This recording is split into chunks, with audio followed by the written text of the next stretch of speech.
Ladies and gentlemen, boys and girls, children of all ages, we here for the WWE Crown Jewel 2024 coverage. And as you heard it, we're here for the Stampede of what? The Weebs of the Ring podcast, episode 81. Yes, you heard it here on the YouTube and audio feed as always. For the Stampede, we got the main event. We had the Crown Jewel Champion happening for Cody wins over Gunther. We had Liv Morgan, not just by herself, like Cody did. She had a little help with Daddy Dom, or Dirty Dom, however you want to put it, with Raquel Rodriguez, her security guard that sucks at her job, but she actually helped tonight. She did something for once. But then she became the champion over Nia Jax. They told it last night. It happened. But then we had another retain. Two of them. We had LA Knight, who retained over the triple threat of Carmelo versus 100. And then we got the women's tag team, Bianca Belair and Jade Cargill versus Sky Pirates, Jakara Jackson, Lash Legend, and Piper Niven and Chelsea Green. But then we had the OG Bloodline versus the Tama Bloodline. We had the Usos working as great as they always has been. They've been in sync. But then we had Solo pinning Roman. But then Sami Zayn came out to help? Question mark. What did you guys think about that? Was it to actually help? But then our last two non-matches was Seth Rollins versus Bronson Reed. Tell us how you guys feel about it. Did you think or agree Seth Rollins going over Bronson Reed? And then our last one, the brawl, Randy Orton versus KO. Did you guys enjoy the brawl? Did you guys were happy at the results that day? Was no actual match? Let's talk about it, because you know what this is for. Weebs of the Ring, episode 81 Crown Jewel coverage. So without further ado, you heard the Stampede, you heard the rundown. Let's get to it. With anime in our souls and thoughts of wrestling out of control, we're three weebs who love pro wrestling. So join us as we talk about this filler arc known as Crown Jewel. And I can't rhyme anymore, and I'm going to stop singing. Welcome, everybody, to the Weebs of the Ring podcast. Hopefully you guys have had a good Saturday night. Sorry, last night was Friday night. Yes, as you heard, we are the Weebs of the Ring podcast. Welcome, as always, to the show. I'm just gonna jump right to it. I'm sorry, everybody. Your world champion is here, freshly shaven, freshly clean, freshly squeezed as a certain orange man from another company, but we're not talking about that company. We have WWE, we had Saudi Arabia with a decent show. It was all right. It was okay. It's fine. But of course, I'm never alone in this endeavor I have. For you see, I have two lovely gentlemen here as co-hosts. And first off, our resident legend himself, the visionary, if you will, Legend of Vash, up on my right shoulder. Vash, how you doing tonight, buddy? The visionary. He came, he conquered, he did what he did, and our boy got the fries in the bag because he went home with no fries. He was empty-handed. He's going back in the plane. He's going to be chilling with Dominic Mysterio and be eating some chicken nuggets. Well, I think Dom's going to be eating something else, but that's besides the point, because we have, as always, our resident genius of the mat. Drop this box. Drop, how you doing tonight, buddy? Doing pretty good. Ah, awesome. So, hey, we had Crown Jewel, we had Saudi Arabia chat. Hopefully you guys are doing well. I see we're popping off a bit. Cute boy with the belt. Ah, thank you very much. I even have a cuter puppy here as well. Isn't she cute? Look at Cindy. I would love to say, right before we get to the meat of the Crown Jewel coverage, I would like to ask, how did everyone feel from going in to coming out? As many puns you could say. Honestly, coming to Crown Jewel, I was not as hyped as I would be. Crown Jewel is something that, as you said it in your intro, like the filler arc, or I think Job said it on last week Raw. He probably said it as well last night for SmackDown coverage. But Crown Jewel, I was very underwhelmed for it coming in, like my boy Robin says. But coming out, I was very pleased.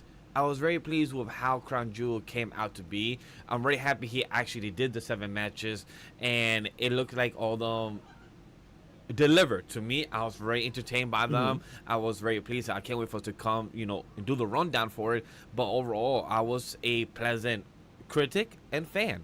As a critic, could things have changed up a bit better? Yes, but as a fan, I was fully entertained for this Crown Jewel, much better than last year's and others that I have not seen yet. But for this 2024 under Triple H full creative decision, everything that he's been doing, I've been pleased with this one.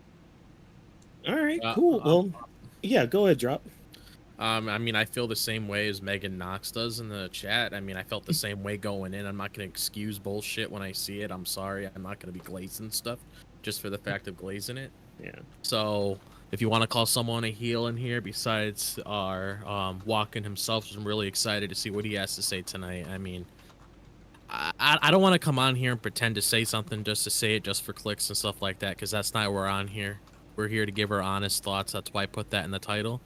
And when it comes to the show itself, and just to keep in mind, this was no shots being thrown at Vash. It's just how I am when I come on here, because you got to call out stuff when it needs to. And it's not me doing that on purpose. It's because I love the product so much. I just want to see it go places. And there was a couple of things I can pick out of this show when it comes to, stuff that went on with the Bloodline and stuff that went on with Cody Rhodes and stuff like that. For example, KO Orton, which I did like, but then there was a couple other things that didn't really need to be in there, and there's also reasoning behind that.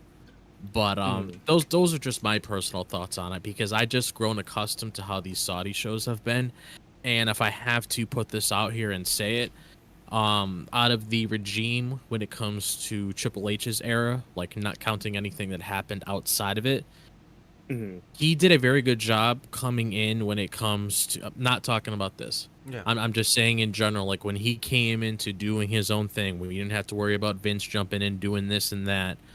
But when it comes to him managing these PLEs for Saudi, he did a good job at the start, but I personally feel like this is probably the weakest one that he's done.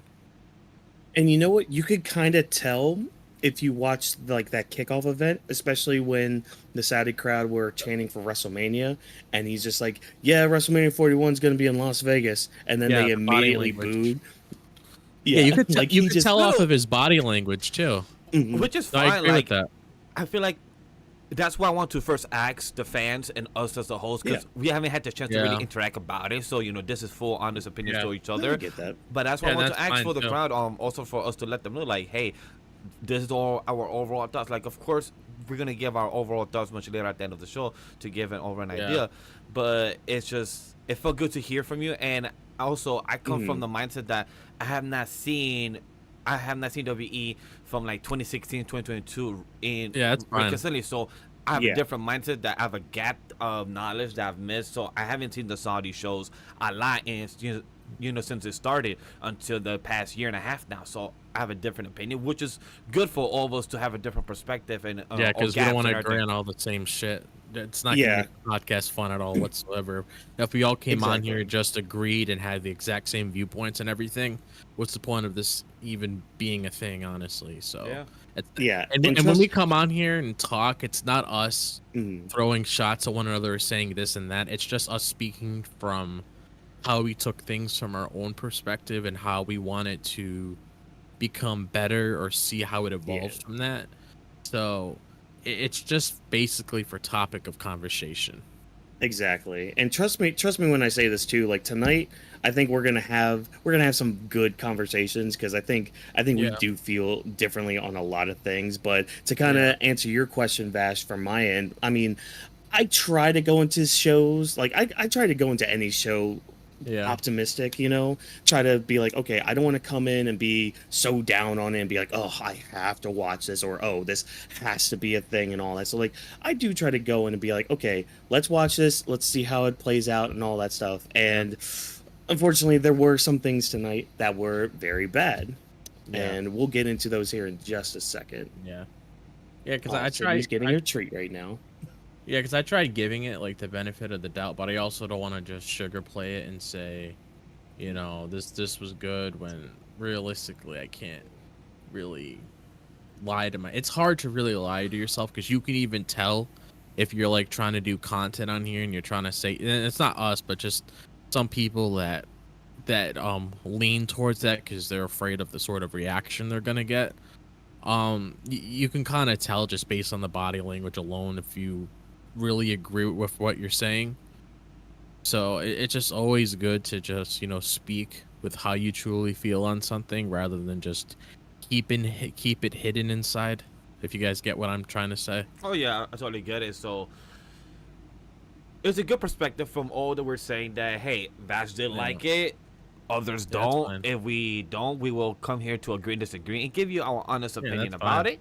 So without further ado, I feel like we should just jump into one of the first matches of the night. Is the OG Bloodline versus the New Bloodline, the Temu version, as our host be saying on the shows all the time, the Temu Bloodline. And Drop, would you want to give us a quick rundown of how the match was? Oh yeah, so like pretty much like one of the things I really appreciated when it came to this match when it initially started was the entrances, because the entrances told a lot when it came to the story of this match, which is pretty much what I took in when I was watching this match as a whole. Like I enjoyed the story more than the match itself, because the match to me personally was whatever, besides a few things when it comes from the in-ring story that's being told, which I'll express my thoughts on that. But when it came to like the entrances, you see Roman and Jimmy coming out. Okay, we know that they're on an equal playing field. But then you see you see Jay coming out on his own, and it wasn't just for the effect of Jay coming out on his own to get that reaction. That's pretty much showing you like where Jay is in all of this, because he put his foot down when he came across Roman and Jimmy this Friday. Like even though he said he made amends with his brother and everything, he still put his foot down when it came to things like, okay, if you don't follow what I say, if you don't treat us as equals, then I'm just gonna get my ass out of here and not even worry about anything anymore. So it's like just showing them coming out on their own tells you that story where it's like, I'm not going to walk with you guys, just because we're a group now. We're just going to be doing things the way that we're supposed to do it. So that's what I really liked about that. And when it comes to like the overall match itself, I mean, like I said, the match itself was whatever to me. It was mainly like the in-ring thing that I mentioned that I'll get into now when it comes to the story that was being told between Jay and Jimmy, because Roman was trying to orchestrate who goes in and who goes out. And like Jimmy said, and like Jay said, he didn't really want to work like that. He wanted to go in when he wants to go in. He wants to tag somebody in when he wants to tag in. So I liked that whole story that was playing out between the both of them, because we obviously know that just because Roman and Jay are on the same side right now, things aren't the way it was before where they were getting along and they were taking over the world. Like, obviously, they still have to make amends, and obviously, you still have to have Roman apologize. You can't just have Roman come out and say yeet just for the effect itself. Obviously, I know the reason why they did it, but you can't just have Roman say yeet and then everything's all over and done with. Like, you actually have to have either a one-on-one moment between the both of them, or actually have, dialogue coming from both voices to actually give more life to, okay, when is Roman going to apologize for what he did? When are we going to get that hug and everything like that? Because as big as the pop was when the Usos joined forces again, once the Motor City Machine Guns won the tag belt and they came out Jimmy came towards the ring when Jay was just standing there, I personally feel like you'll probably get a bigger pop out of Roman and Jay, basically just mainly just because of the story between the both of them, showing how, like, Roman did a lot of fucked up shit, but once those two come together, everything's going to start blooming again like it should be. So that's what I took from the in-ring story that's being told. So And that's kind of like what we were talking about last night too with Yeah. Roman. Because like I remember, I think it was me that made the comment that like, okay, even though Roman just said yeet as like his response to Jay, that was good enough for Saudi for this, because as I'm sure you were saying, like this just adds more to the story with Roman going forward, because like yeah, we do need that one-on-one kind of confrontation with Jay and Roman to be like, okay, we need to actually squash this. We need to make sure that we can be on the same page, because what happened in Saudi was crap. Like, from our perspective, like we should have been on the same page. We should have been like the unit that we know we can be, And yeah, I thought that this was a great this was a story match. I mean, as it is with most Bloodline matches, like this was a huge story match to really just show us where everybody is at here. No, I sorry, agree. not to cut in with your thoughts on it. Just had to take care of something real quick, but yeah. No, that makes sense. That's basically what I took from it as well. That's like when I was seeing people give their thoughts on the match itself. A lot of people formed the same mindset when it came to it was more of the story, which is basically like a common trend, like you said, with the Bloodline. So that's what I personally took from this match itself, because I feel like when everything really kicks into gear, obviously is going to be the War Games match that we're going to be seeing towards the end of the month, because before we get into what happened towards the end, which I will have some thoughts on that, I would definitely want to hear Vash's perspective on how he came into the match. When the match started, I like that you guys brought up that Jay came out after Roman, because usually it was always Roman coming out last, because he's the top dog, he's the tribal chief, he's the one of the face of the company. But for Jay to come out, and even Roman was watching him from the top, like just saying that, like, yo, like his character was showing that he's impressed, and that he has the whole crowd of, you know, Saudi, you know, yeeting. Also, by the way, Saudi, if you're ever gonna yeet again, please get your rhythm. Get a metronome. Get a metronome. That too, because Like- they couldn't yeet at all. They was in like out of sync. They couldn't get shit organized. It was like, come on, guys, yeah, suck at this job. Like right now, you're not making yourself look good. But hey, do you? When it comes to Jay actually come in and him choosing to tag his brother all those times instead of waiting for the hot tag to tag Roman later in the match was pretty smart for story. That's one thing I care about this match the most, the story aspect, the way that Jay was having his own, even though he was kept getting jumped by all three of them. So that's pretty interesting. But what I love is that Jay and Jimmy chemistry never left. Their chemistry of like being the Usos, doing the tag, like their tags together, you know, doing the moves sets. It was really well done, and something I was still impressed to see, and very happy to see overall, because I'm a big fan of them. So, you know, just to see them working out so well was one of the favorite highlights of their match. Yeah, and Definitely, it's great I agree. to see, like, it's great to see their chemistry still intact, like at least with the Usos. And again, it adds so much to the story, because it's like Jay, like, and you even like this is why it's also so cool how they're making these like kickoff shows kind of mean something too, with like these stories and all that. Especially this one. Like, I actually want to applaud this Saudi kickoff show, because they did a really good job of like kind of adding to the stories going into this show. Because like, there was a question where Michael Cole asked Jay, do you trust Jimmy? Because after everything that's happened, you know, with him costing you titles, the WrestleMania match you guys had, like, do you 100% trust him? And Jay was just like, yeah, yeet, I do, you know. And we got to see that in the action in this match. I mean, there was the one spot where, like, you know how Jay kind of does like the little dance thing and then does like his uppercut. Oh yeah. We had a double version of that with him and Jimmy, like, and the fact that Jay, like you were saying, Vash, Jay kept tagging Jimmy in to have him come in instead of Roman and all that. So, and I'm glad that Roman wasn't angry. He was kind of respecting his decision. Like, he was a bit ticked off. He was like, come on, man. Yeah. Like, you know, let me help him jump in. But he wasn't pissed, and he wasn't taunting Jay. So, you know, he put his hand out, he waited, and then he knew once Jimmy was out of the ring, because he got tagged by Tonga, I believe it was. By the way, can we first speak about the new blood, the Tama, the 2.0?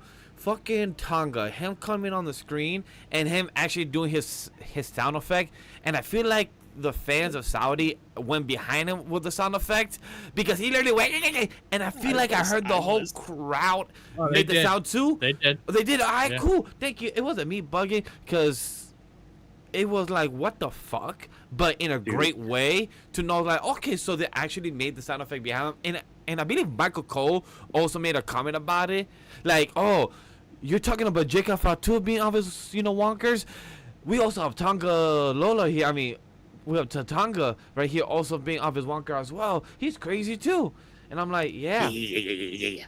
Oh, dude, I even put it in our group chat. I was just like, I'm supposed to hate you guys, like, but we have freaking Jacob Fatu on the apron, like instead of like holding the top ropes and all that, he's in his prayer mode just the whole time. And then we have Tama Tonga coming in, and be like, yeah. It's just like, dude, you're reminding me of the TikToks I keep seeing of like the 3D models of the wrestlers, and like I literally saw one of like it was a 3D model of Tama Tonga like crawling on the ground going, oh yeah.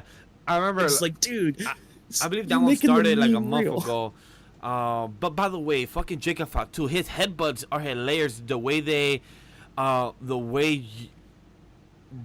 Jacob Fatu hits his headbutt with all the people. I think he was doing his headbutt to Jimmy, and he just kept landing his head on the corner of his elbow, and it was just something that threw me off. I'm like, damn, they're really trying to make it seem like our boy Jacob Fatu has like a titanium head.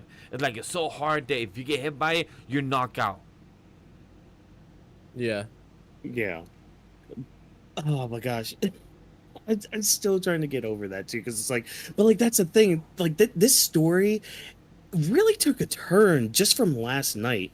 Like I know me and you kind of talked about that video segment from Solo about him being like, okay, you guys think I'm the bad guy, but I'm really not. I'm trying to take control from all this. I'm trying to bring the family back together. And like you can kind of tie that in with how Roman's acting here, like during the match, before the match, even after the match, where like he's still not genuine in what he's trying to do, because his goals right now are still selfish. He wants to become the tribal chief again. He wants to be the leader again. But what he needs to learn right now is how to be a good leader, how to be an effective leader, especially for your family. And he's got to learn that the hard way, because he did a lot of fucked up shit.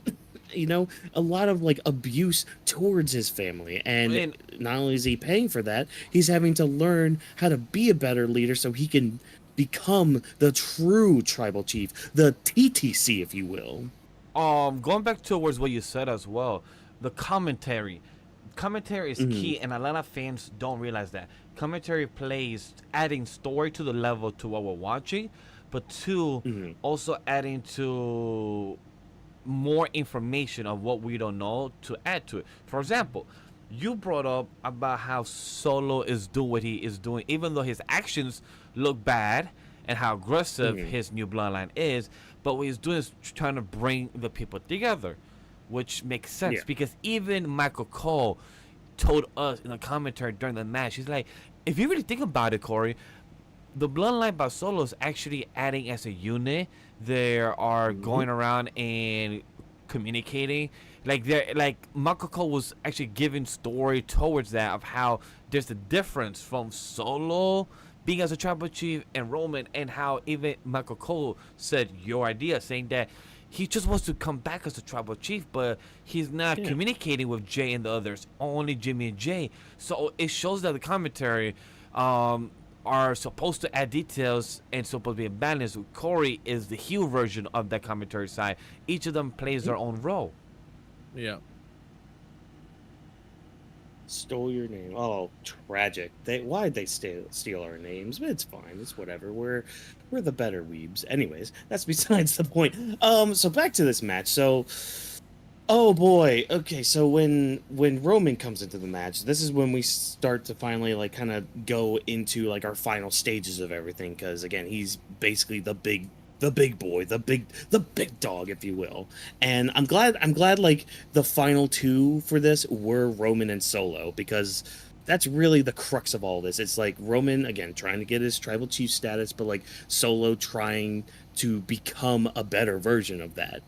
And just the action from here on out was just bonkers. I mean, we had interference, we had, just the usual stuff that we get with the bloodline. But I still, as always, I gotta shout out Jacob Fatu because he was a beast. He was a monster throughout all this, especially in like the closing stages of this match. Like he went above and beyond with some of that stuff. Like he destroyed Roman and just like obliterated the Usos all on his freaking own. And that's crazy. Like a man his size, like they even said this probably verbatim on commentary. A man his size should not be moving the way he does. It is crazy, and that's why he is our Friday night mascot. It just shows how athletic Jacob Fatu is and what he does. Like the spins, because I think he also knocked down Roman, I believe, one time when it was Roman and with our boy Jacob in the ring, where for a second I thought Jacob was going to do a spear, but instead he jumped and twirl and hit Roman by the shoulder. I forgot what the moveset was that Michael Cole brought it, but it shows how quick and agile it is for Jacob to do that. For a man that size, as you mentioned, to jump and to do that twirl like that and land it so well, it's just so fucking phenomenal. Yeah. And I do think we had one little misstep in this match because there was a spot where Solo did the Samoan spike, and I think Jimmy, he might have just been like a little, like just like a second or two late to actually break up the pinfall. Yes, I saw that. I didn't notice that. Even commentary was kind of like back and forth with it because like Cole thought Roman kicked out, but then Corey was just like, oh no, Jimmy at the last second, stopping the match, making sure that the match could still go on. So like there might have been just like a little, just a slight delay in Jimmy getting back in, and that's what I figured as well. Kind of call an audible, yeah. Yeah, because right after that, the three spikes was something I was very impressed. I don't know if I don't know if y'all noticed as well. When Solo got the W over Roman on the pin, he smiled for that quick second as well, with Solo taking the win. So I was very proud to see that how Roman's okay taking L's now and knowing that he's pushing over his family. And also, this is the first time all the Samoans are main evented, like 6 of them now.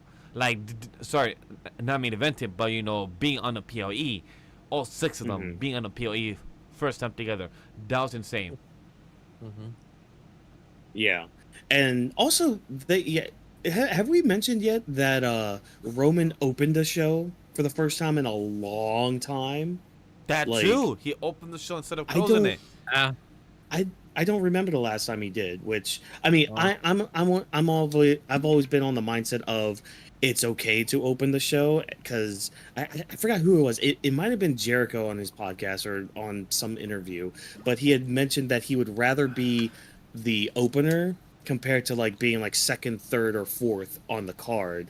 Now obviously you want to be in the main event, but like when you think about it, if you're the opener, you're the one that you have the pressure of setting the tone for the night, but that's also the thing. You set the tone for the night. You don't have to follow anybody. You don't have to follow like another like banger match like a Finn versus I don't know, AJ Styles or something, Yeah. So I appreciate that. I like how we started with that because on a card with some other great talents, put Roman on first. That's fine. It's fine. It's okay. I promise you it's fine. And plus, congrats to our boy Solo Sikoa to actually become the 3rd person to pin Roman Reigns in 4 years.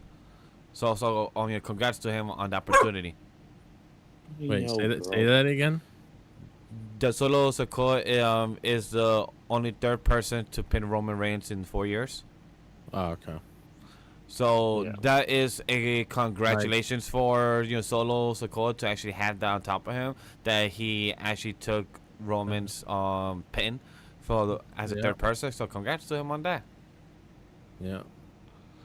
Sydney's decided to make a nest right where Pikachu is. So hey, sometimes you gotta hang out with Pika, just like we had a random Pikachu coming out, and it was Sami Zayn. Yes, I've referenced Pikachu with Sami Zayn in the same sentence. I don't know how I did it, but we did it. Good enough. Good enough. Because yeah, there's a beatdown that ensues afterwards. Because I mean, Temu Bloodline's not done with the OG. No, they're not. They need to eviscerate them. And out comes good old Sami Zayn, who we saw have a conversation with Solo, and he ends up attacking Solo, gets in the way of them trying to finish off Jay. And I love this visual we have too after like the OG Bloodline come in and it's only Solo in the ring with the rest of the bloodline surrounding him. That is a good image to have on there. It was a really smart image of how to make them like go like who's gonna attack out of the four to Solo. But right before going to that, I love how Solo was trying to convince Sami in the middle of the ring. He said like, "Yo, come on, join us, or you have him. He's down." So I love how he was trying to convince. They've always been cool. Yeah, they've always been cool. So yeah, but Drop, what do you got? You got some? I think you got something on your mind. You wanna get out? No, not anymore. Cause I was looking back at what you guys said about Roman Reigns opening the show. I thought he did at Royal Rumble this year, but he was the second match after the Women's Rumble. Oh, okay, gotcha. But with Sami just coming out, I was happy he did. Great pop that we had for him.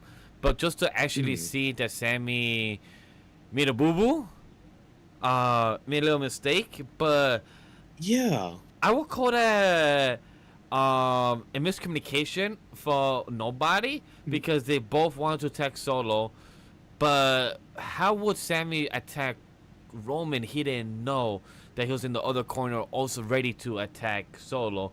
And two, Jimmy getting mad about it and already starting issues with Jay about this, like, yo, Sami, get out of the ring, you're in family. So just to not be told about that twice in the same week is like, fuck. Yeah. No, I get that. And I think that just it just ties more into the story of just how they're not a cohesive unit right now. Yeah. And I mean, we just got to build that up. We got to build that trust again, too, especially with Sami, interjecting himself with all this. Because, I mean, we saw Roman's reaction with everything. Like, he doesn't know. He's beside himself. He doesn't know how to move forward. And I think I said this last night, too. Like, he has to learn to become his own wise man.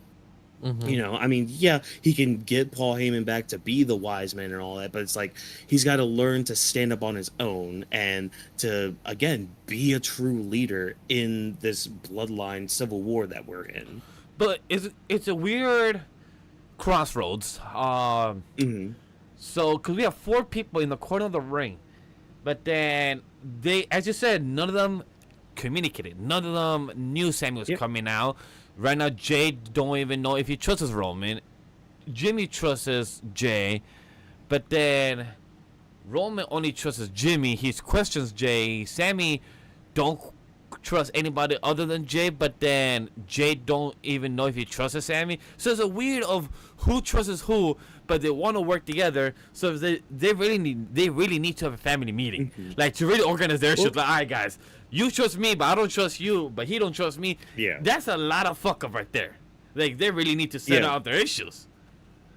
And I'm sure Jay does trust Sami. It's just, this is a family thing. Like, this is an Anoa'i Uso, this is a bloodline family matter. And with Sami being an honorary Us, I mean, that didn't really make him family, but I mean, in a way, he was family. And I mean, because you could think back to their War Games match, where if it wasn't for Sami, they probably would have lost that match. Oh, man.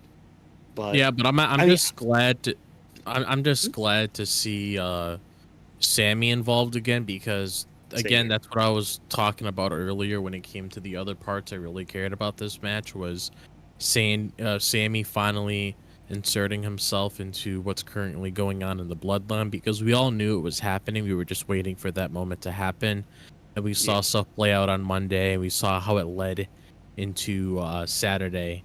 So it's going to be interesting to see exactly how they build that relationship with bringing Sami back, because just like Jay, Sami was abused as well when it came to all the things that Roman was doing. And it's also the opposite of how Jimmy feels compared to Jay, because at first when Sammy and Jay first came in contact with each other, they didn't like Jay didn't like him at all. Now it's going the same thing going on with Jimmy now. Yep. So I'm just very interested to see how they're going to pull Sammy in to really make him consider working alongside them, because you know, same thing with Jay. You can't really forget about everything that happened, especially since Sammy was the one to make the move on Roman because he was just fed up with all the bullshit.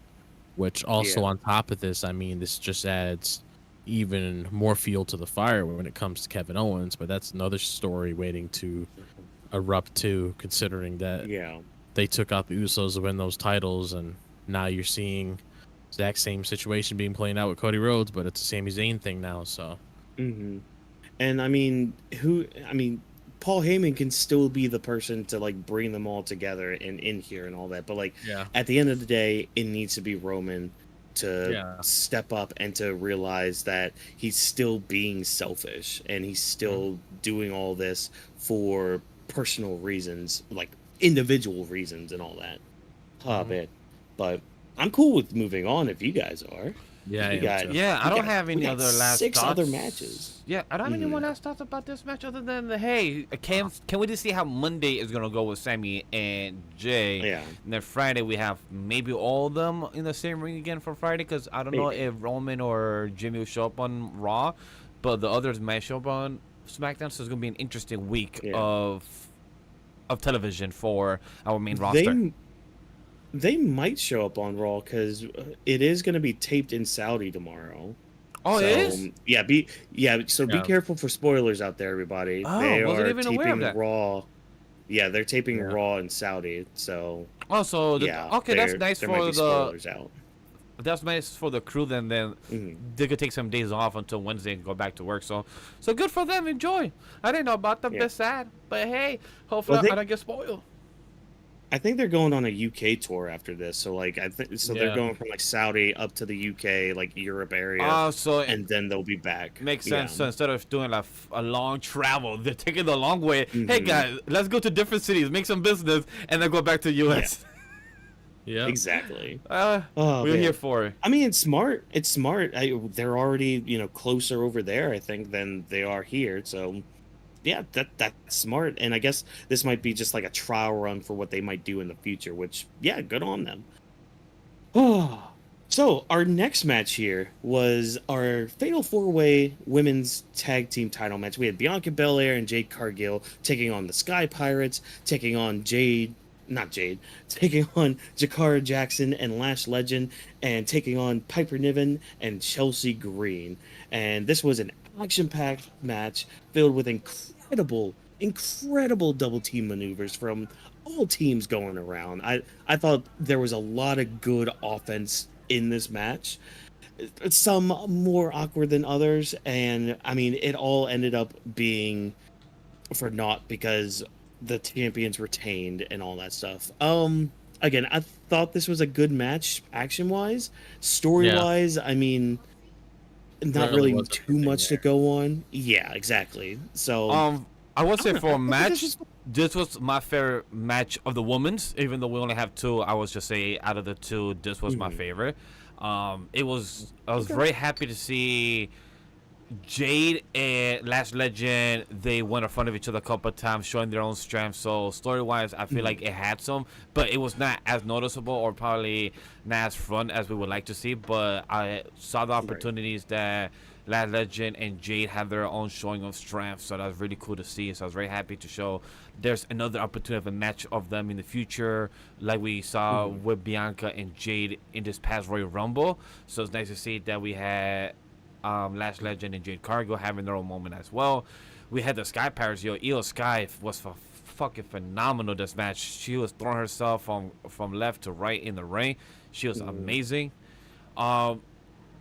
Jakara Jackson, I was coming in the match, I felt like I was hoping that she would get some moments, because over the past couple of weeks or month or two, we have had more Last Legend opportunities shown to us, but over the past couple weeks we haven't had much of Jakara Jackson. So I'm glad that she actually had some cool spots in this. Not too many, but we have small. I think She had a really good one on the top rope where she jumped and did, I believe, an elbow drop. I believe it was. And Chelsea Green, I think, yeah. she was funny as hell as usual, and she knows how to execute her role. That's all I'm gonna say. She was amazing in her role. She knows how to do what she does as her job. I bet you. I wonder how it is with Triple H and her conversation. I wonder if Chelsea Green comes with a lot of these ideas, or is it the writers or Triple H? They tell her do this, and she executes it so well. Either way, I didn't expect the Piper Niven drop that she did to Chelsea Green, but it happened so fast that it threw me off. But which was a good thing. Like, it showed the organic mistakes of Chelsea Green, Piper Niven, where their offense, I think Jackson, I don't know, I think it was Last Legend who grabbed also Piper Niven from the top row, showing how strong she was. That was something I didn't expect. I'm like, that was amazing to see from the girls. Yeah. Yeah, and like with Piper Niven and Chelsea Green, like that moment that you're talking about where, Piper squashed Chelsea like that. Yeah.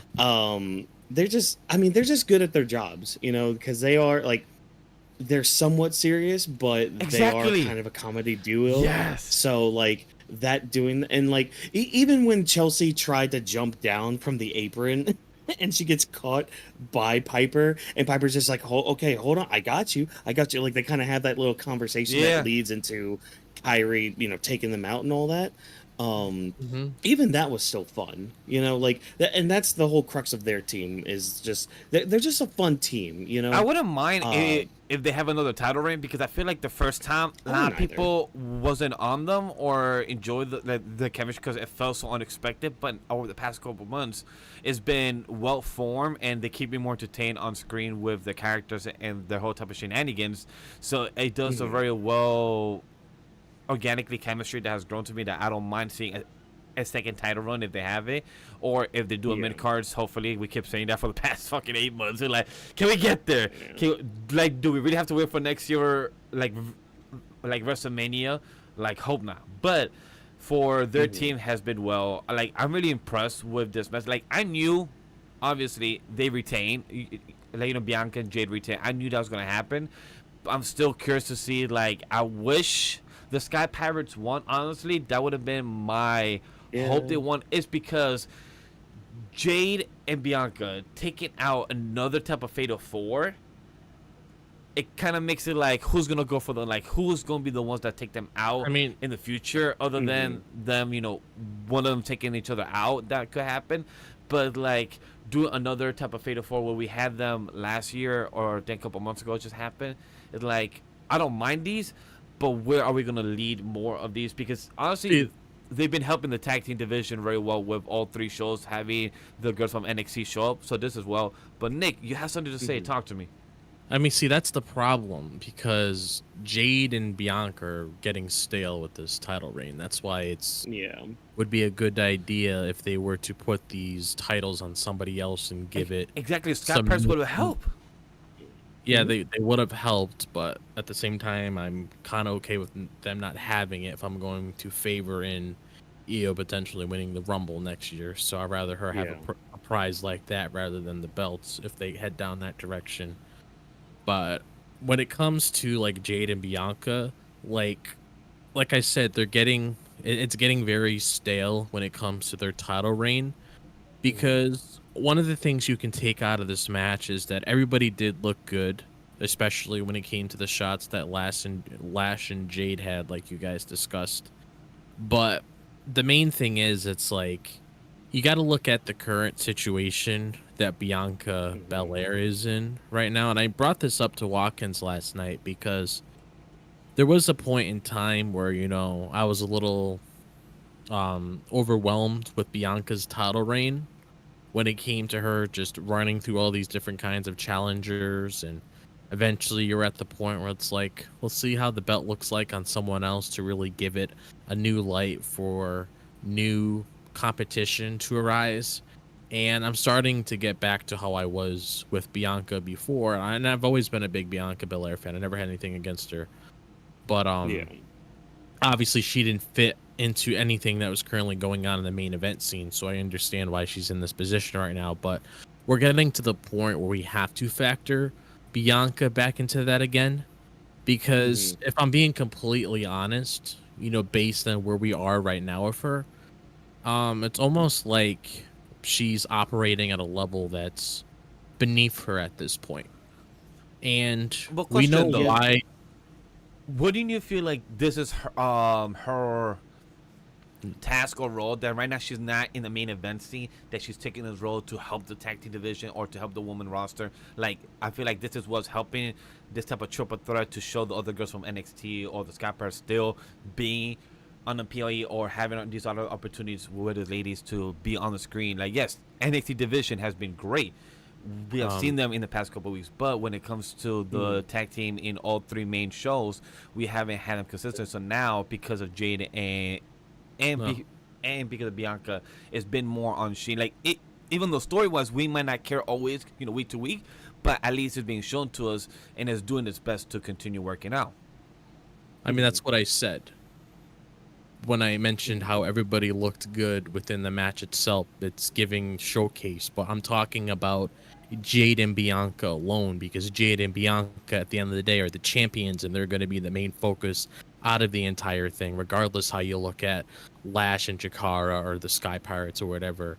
They're the center focus, because it's just like you said before.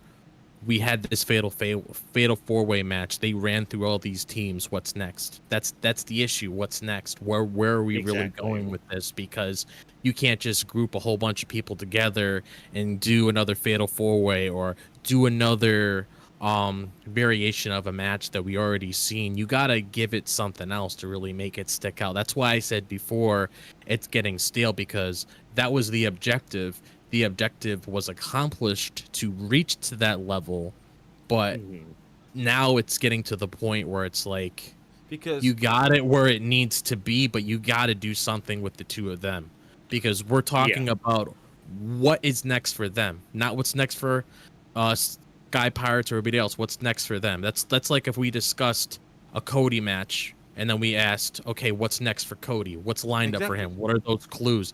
That's why I'm bringing this up, because they're what they're currently doing right now, they could pass it on to something else and do something with the both of them to really elevate both of them, because they're the stars of the show at the end of the day. That's why I want to see something with them. That Jade is only with Bianca to benefit her. That's why certain people are paired up with one another, to benefit the other person, to help them rise and get the stock that they need. I want to see exactly what that is. What is Bianca going to do to help elevate Jade beyond the tag division? Like, what are we going to do with the both of them? Yeah, because I was just gonna say we've reached the point where it's like it's time to move on now. Like, it's time for the tag titles to move to somebody else, so then they could put the work in to bring everybody else up, and it's time for Bianca and Jade to start doing what we know or what we feel like is going to be leading towards, which is those two facing off against each other and them going on the singles run. Because, like, when you think about it and put it into perspective, like, Jade signed with the company about a year ago. Yeah. And she didn't really actually debut until earlier this year. And since then, she's been in a tag team with Bianca, and it's helped out. It's been doing good for her, but like, now we're gonna have to start putting depth into that. And I think we've reached the point of the year, because this happens every year with a lot of stars. We've reached the point of the year where we start adding more depth with everybody. We start adding we start putting them on their own roads to WrestleMania, and like, the seeds are going to be planted here soon. Like, we're in November, and usually this is when we get those times. Like, Survivor Series is just around the corner. You know, War Games is about to happen. Whether, you know, we already know the men's side is going to be more than likely the Bloodline stuff. The women's side, I'm not really sure. I know what I would prefer, but I know that's probably not going to happen in that aspect. I prefer what's going to happen on this Wednesday. NXT have a rematch, and then we go for Survivor. I'd rather repeat that one. Yeah. To some extent. Yeah, so, like, this is now the time to move on from the tag division for those two, because Yeah. I would actually agree with you, because like Bianca, like she's put in some good work, but It's I beneath her. know, Yeah. yeah, I know, and I'm sure the rest of the team knows just how good she is and how good she can be and how great of matches that she can have, and it needs to translate more in the tag division with that, you know. And having these multi-women matches, they're fun, like they can be fun, but like I don't want to use the term beneath her, because that kind of puts down the division itself, but it is like she's not putting in the work I know she Well, can, It's you know. mainly what I meant by that. It's Mhm. beneath her to carry someone like Jade. That's what I Yeah, mean okay, by that. yeah, Not yeah, yeah, not because the that's the division other thing, like, itself. right, but like, yeah, that's the other thing too. It's like Jade now needs to start kind of being up on her own, because we know Yeah. she can be on See, her own. that's what I was trying to say, because Yeah. it comes to a point where she can only help out so much, and that's the point where you got Hmm. to start spreading your wings and start doing things on your own. You can't be in the nest forever. You got to eventually Yeah. learn how to fly and explore the world. That's why I mentioned that earlier, because Yeah. when it comes to Bianca, she's a good person to pair up with. She's a good person to help guide you where Hmm. you need to be, but at the end of the day, she Yeah. can't be doing all of this on her own. Like, you can't keep having these big spots of Jade all the time. Jade has to go. Hmm. Like, you got to figure out. You got to look at it like this as well. Like, where is like Jade gonna factor on her own when it comes to one-on-one singles competition? Because the only Yeah. match she really had so far was that match of Nia, and I can't really say that much about that match because it ended up in a DQ. So you didn't really get a winner out of that, and it was more Yeah. personal beef that led to that, and the outcome made sense because I remember when we were talking about this, we didn't really want the way that we were thinking to end up going down that direction. So that result made sense. Yeah. But you got to factor in, because people were saying when Jade first came into the company, wow, Hmm.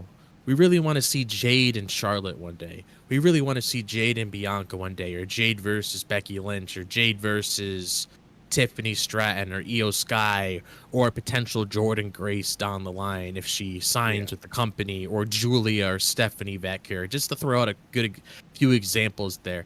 But people were throwing out all these dream matches that we want to see with Jade. We got to eventually get to that point. Exactly.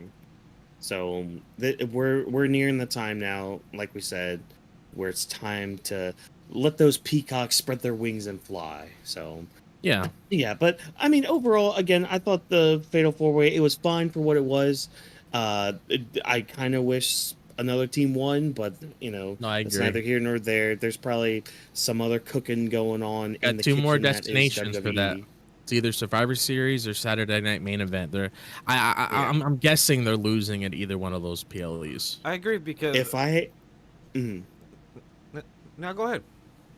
Oh, I was gonna say, if I could put money on it, I would probably say Saturday Night's Main Event, just because Survivor Series is already going to be stacked with Yeah. Oh yeah. other things. Oh yeah. Then just throw it in So, there. Just throw it there. yeah, like make Saturday Night's Main Event big, and all that. But go ahead, Vash. Go ahead. Sorry. I was just saying I agreed that for the Saturday night main event as well, because Mhm. it will be a way to start the year new. Like, we lost titles, but we gained new titles for somebody else. But then now Mhm. Jade and Bianca could just focus on what they want to do. So I feel like that's the main Yeah. key for it. When it comes to the who would it be, it depends where the story will lead up to. So that's why I'm curious. Mhm. Like, who will go next? Sky Pirates would be Lash Legend and Emperor Jakara, or will we see other people that haven't shown up yet? Because we still have Pure Fusion Collection. We also have other groups that haven't appeared in a couple weeks. So we're curious to see where that will lead up to and who will those type of contenders be. I'm sorry. I Yeah. forgot I that know. Pure Fusion I Collective know. was a thing Yeah. for a Yeah. second. I know Oh you my do. gosh. You I always was, do. I was And- kind of. Oh. And I'm always here to remind the audience, just to help them out, just to get the extra little nugget. Yeah. That But it's, I Yeah. mean, it's also coming to the point where I don't really know how I can realistically even see a women's War Games match at this point. I mean, you might as well give it to Mhm. NXT at this point, just based Yeah. on what's going down there. Not saying that they are, but you would have saw some build to it, like how we are with the bloodline. We all know that's the destination. We've seen signs leading towards that.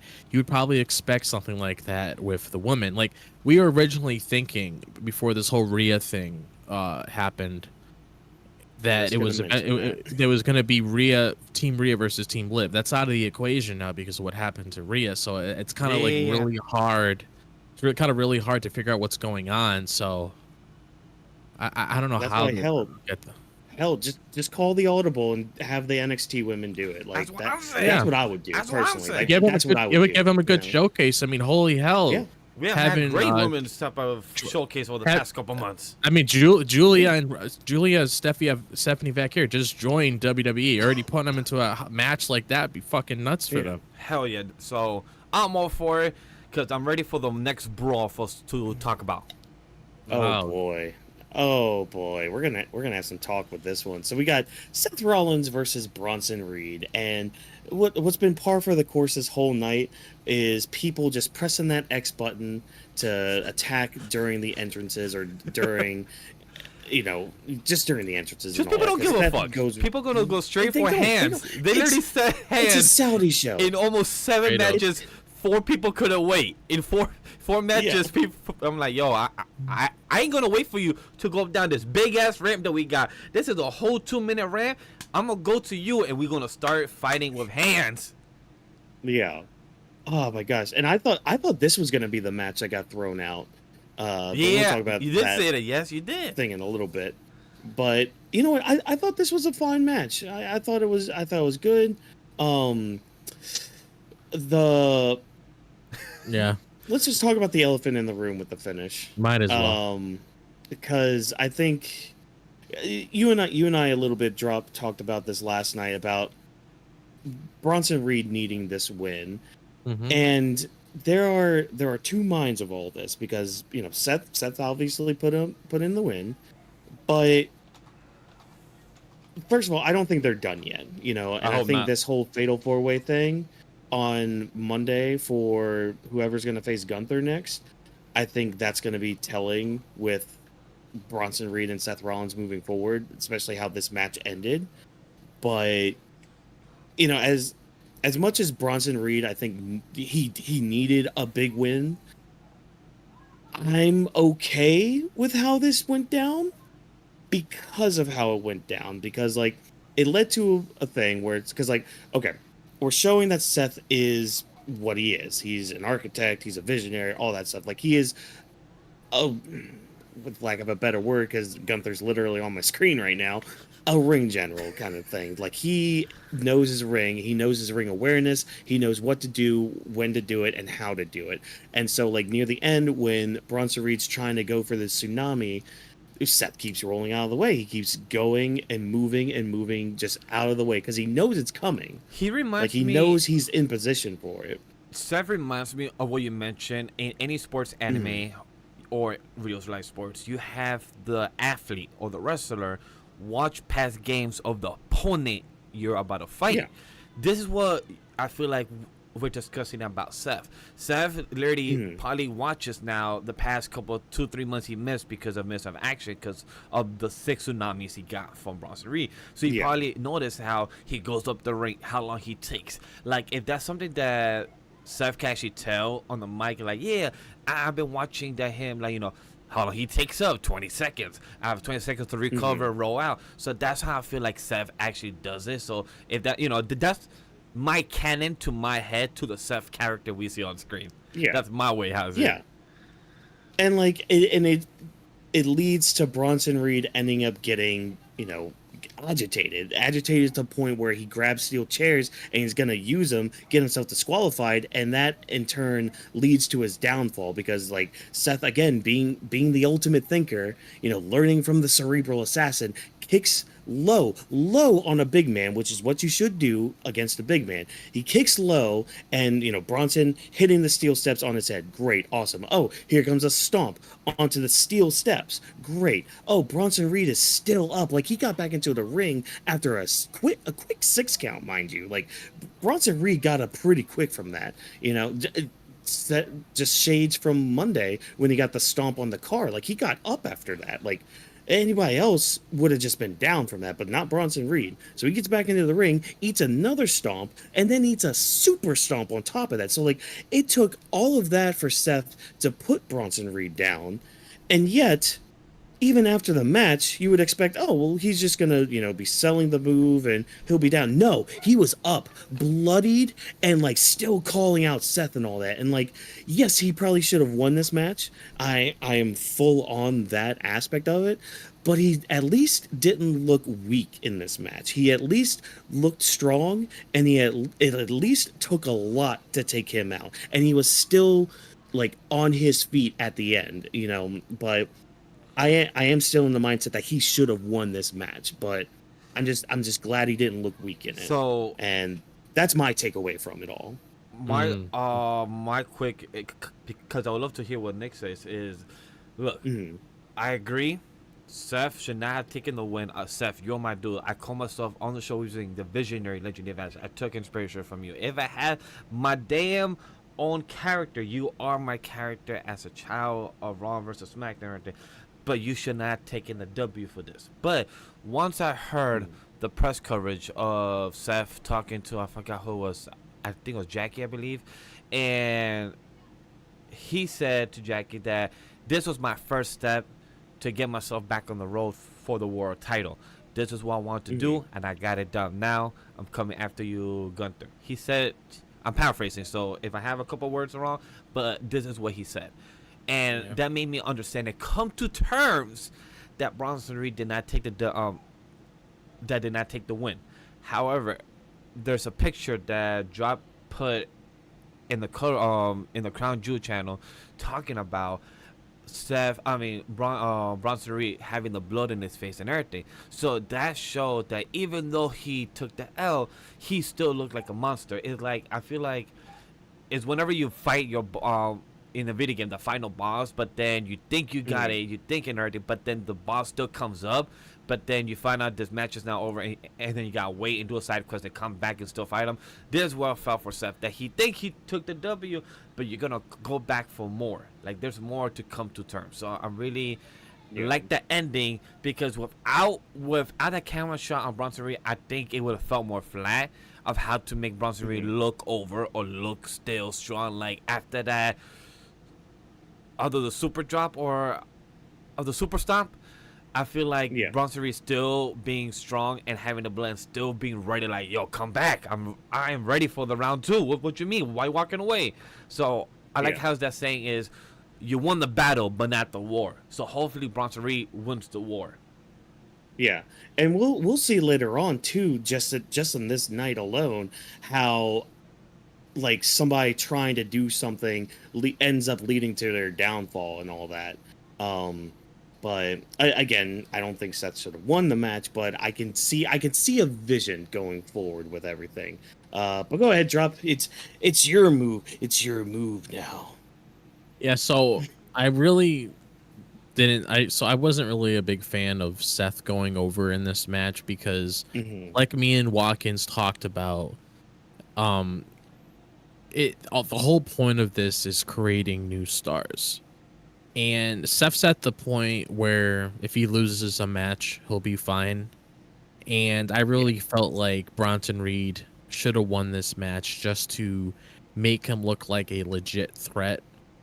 And you could go and say that, yeah, he looked good after the match, which he did. But at the end of the day, we can't keep making excuses here. Like, oh, no. Yeah. Did we get the result that we needed with Bronson Reed by looking tough? Sure. It's not hard to do that. This is Bronson Reed we're talking about. But at the end of the day, you could have played the exact same result that I expect to see on Monday if Bronson Reed went over in this match and he was inserted in that fatal 4-way. You could have had Seth Rollins come out and cost him and say it's not over. And I expect the exact same thing to play out on Monday where Bronson Reed comes out and says it's not over. I mean, they already said it's not over, but that's pretty much the result you're getting right there, where Bronson Reed's going to be like, you know what? It's not over between us. It's kind of like when Cody Rhodes was in that #1 contendership with the World Heavyweight title, then Brock Lesnar just holds him out saying, yeah, things are done between the both of us. Like, you're not going to get away scot-free with victory over me. Like he could have done the exact same result, and that you're planning on Yeah. doing on exact same result you're playing on Monday between the both of them, and to extend the feud. And you could have made Bronson Reed look like more of a roadblock for Seth, because Seth came back, got his revenge when he cost him that match. You could have made Bronson Reed look like a roadblock for a little bit. Like he doesn't beat him the first time. Second match happens, hypothetically, if you want to do 3 matches, because they want to prolong this feud until they get into earlier in the year to really start that Punk thing. Yeah, so you could and easily have it. That's what would have helped with Bronson going over. Yeah. Yeah, and you could have extended this trilogy until like Saturday night and its main event if you really wanted to, because you could have had Bronson Reed get 2 wins. Maybe Seth gets the last one, goes over, has a momentum. Yeah. Here comes Punk. You could have easily done something like that, because that's what I personally wanted out of this. Because what was the match? Was the match entertaining? Sure, but I'm all about making big stars here, and I can't really excuse anything saying, well, this happened and it'll lead into something more. Like I can't keep saying that, because we've always said that. And where did it really lead? I remember when we talked about Candice LeRae like a few weeks ago, getting that big win over Bayley, and now 2 weeks in, she has 2 losses, and she lost both of those matches by getting pinned. And I'm not saying, and she's lost her tag team partner. And I'm not saying Candice LeRae is near Bronson Reed, because she's not. But it's like, we got to start building new stars here and actually make them stand out. I realized that's probably what they're trying to do here now. But at the end of the day, you could have gave Bronson Reed a big win here. Seth Rollins would have eventually got the win, possibly at the last match, or maybe if they wanted to do a rubber match where they got 1-1, and then you come to the point where it's like they settle who's the true victor at the end of the game. You could have easily done something like that. So when I saw Bronson Reed lose, I'm like, what are we really doing here? Because it just didn't make sense, because you're looking at a guy that was completely dominated for months on end, taking out people, really making him look like a top guy, which is his main motive. He wants to be looked at as a top guy. And by taking out Seth Rollins, I would have done that. Is there a chance to get to that? Sure, but I'm not going to keep excusing it. I can't keep saying, well, this happens. Well, what we saw today will lead into something more. We always say that. I don't want to have. I mean, that's kind of the basis of a weekly show, though, because it's like you get your story progression 1 week, and like something will happen, but like it's gonna lead into something else.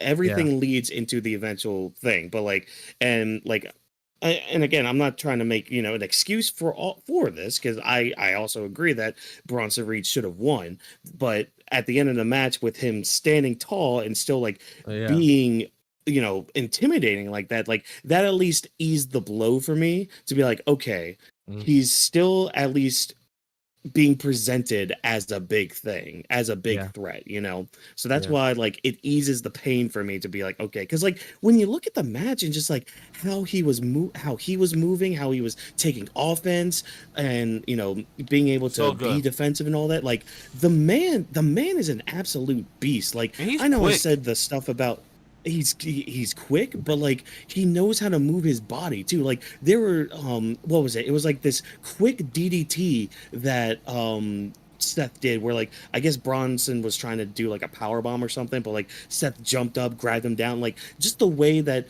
Bronson Reed was able to flip his body back down to take the DDT, like that's impressive for a guy of his stature. Like, and that's a guy that you want at the top of your card. And no, I get all that, but it's like I said, you could have done the exact same thing with either person and still have the same effect, and have it play into the other show. Either if it was Seth or Bronson winning, you could have played the exact same game leading into Monday. That's my main point. You would have gotten the same result, and either of them would have gotten taken out of that match, which would prolong the story to lead to something else. That's basically my main thing right here. Yeah, because you could easily switch the two and have the same thing happen. That's probably going to happen on Monday, So that, just the result for me is like just the one big stain on this, I'll ask you this question: how would you personally feel if Seth ends up getting another win over him? I'll feel. Oh, after this? I'll feel Yeah. angry. Not angry like furious, but I'll be like like Not nothing. saying it's gonna happen, but I Of mean, course, it has been a recurring theme we have seen before. It's just these terms when it comes to the internet or the. I'm not saying buried. If you're alluding to that, Yeah. that's not what I'm saying. No, of course. Yeah. I'll give an example. People will say it's better than me. I'll be like, if he gets a 2-win, but if he still looks dominant, strong, that's the let's see. character of Bronson Reed, then I don't mind. But if you have him lose twice and then don't show up to the product, or he's gone, or he starts to not be booked, then I'll feel like, come on, what's going on now? Yeah, I mean, I would say after the second win, I'm not saying buried, but that's when it starts feeling underwhelming. Yeah. Yeah. That's when his strength starts to kind of like Yeah. wane a bit, and you're just like, okay, hold on. You built him up to be this big, massive threat, and then you have him lose twice. Like it's one thing for this first match, like especially with the presentation and all that. But if we get that second match and he loses again, then we're gonna start having a lot more issues than just we'll wait and see and all that. It's just like, well, now you're just blowing hot air. Exactly. You know? Bitch, Like, there's no now one you- see what the fuck is going on. Yeah, exactly. Yeah. And I'm only saying this because I don't want this to be a catalyst just to make Punk. Right. I mean, just to make Seth Rollins look super hot going into that feud with Punk. I don't Because want we to. already know he is. Yeah, exactly. Yeah, But yeah. I feel like it's the network or somebody in the ups that wants Seth to stay hot more just for Punk, even though I feel like I Triple get H that. or the fans already know, like, yo, we are going to be here and seated for Seth and Punk. But I feel like they don't want to have Seth lose. So I see where you're coming out a bit more from the 2 wins, but I feel like I've been noticing more understanding that it gets me more excited to see what is Raw on Netflix when it's not under a network. Because sometimes I've been noticing now that network, but in a lot when it comes to story aspects. I don't know if they have much say now since they're only there for so long. I mean, I think it really comes up to Nick Khan and probably. I mean, Triple H is in charge of the creative direction, but at the end of the day, it does come down to the people that really print them out money. Yeah. And Yep. like, and if I'm betting money right now, I mean, Seth Rollins would be the person I would just strap the rocket to because that's just the person who makes money. But my main issue why I seem like very blown out by this is because I've seen so many people walk out of this company many times that had unlimited potential. Look at Swerve. I'm not saying Bronson Reed is anything like Swerve Strickland, but look what happened with Swerve Strickland when he walked into AEW. He became a main event star. He became a main event player. And you look at him at WWE, he's like just some other guy. Bronson Reed has had matches with Okada, and that was a fantastic match that I saw. So it's like I know what this guy is capable of, and when he says when he says he wants to be in a main event picture, he can be in a main event picture because that's the level of a competitor he is. I just want this opportunity to actually go somewhere because I don't want this just to be a thing where it's like, okay, we're just gonna have a feud with Seth, get it over with, and then Seth just gonna be with Punk, which obviously is going to be a heavy thing heading into WrestleMania. Yeah. And then with Bronson Reed, it's just gonna flounder somewhere else. Like, no, we need to create people here when they're not gone, and I just don't want to see people go to waste because they have a lot of good people on here. Yeah, they really do. You know, so I'm hoping for the best when you know, moving forward with all this. And please add a stipulation to their next match. Yes, yeah, please do. Like on both of these matches of the night. A lot of these matches had like just pre-match beatdowns. It's like, okay, that's cool, but it kind of loses its luster around the third time you do it. Yeah, you know? that is true. Yeah. I hope we get a last man standing or TLC or some type of interesting stipulation that makes the match happen. Because usually with Bronson Reed, it is usually last man standing or something in between those lines. So most likely.